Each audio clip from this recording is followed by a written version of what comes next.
ও দিদি, তুমি জঙ্গলের মধ্যে ঢুকে কি করছো? এই যে ফুল তুলছি, দেখ কত ফুল ফুটেছে। এগুলো তোলাই হয় না রে। হ্যাঁ, দেখ পুরো একদম কাল পরশুর মধ্যে সব ঝরে যাবে। তা আমি এখানে ফুল তুলছি। তো গাইস দেখো, এটা হচ্ছে আমাদের বাড়ির গোলাপ গাছ। শুধু এইটুকু না, আরো আছে। আর এখানে দেখো, এখানে কত গাছ। আর এই যে আমি এখন তুলছি ফুল।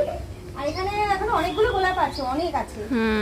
এগুলো সব তুলবো, তুলে কি হবে বলতো এগুলো দিয়ে? কি হবে?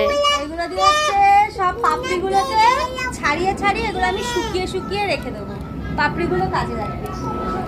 প্রচুর ফুল ফুটেছে ভাই। আর এখন এমনিও গোলাপের সিজন না, এখন তো ফুটবেই। চল আরো দেখাচ্ছি। আমাকে কি দেখাবো? আমি তো সবই দেখেছি। তুমি তোমার বন্ধুদেরকে দেখাও।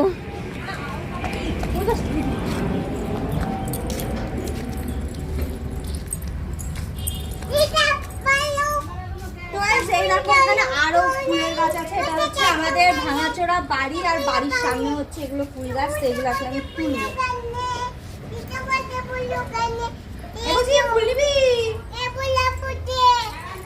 ওইগুলো আর তুললে না?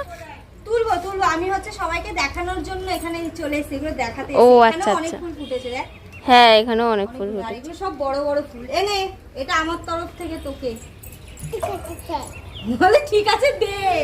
ঠিক আছে দে। এনে যা, এটা নিয়ে মজা কর। আর একটার দিকেও নজর দিবি না, এগুলো আমার ফুল। তা আমি এখন ফুল কাটি আর এগুলোকে হচ্ছে জমাবো। আর আমার তো গোলাপ ফুল ভীষণ ভালো লাগে। তোর ভালো লাগে না? হ্যাঁ। আর আমার মতো কাদের গোলাপ ফুল ভালো লাগে অবশ্যই কমেন্টে করো। আর এই গোলাপ ফুলগুলো চলো তোমাদের জন্য।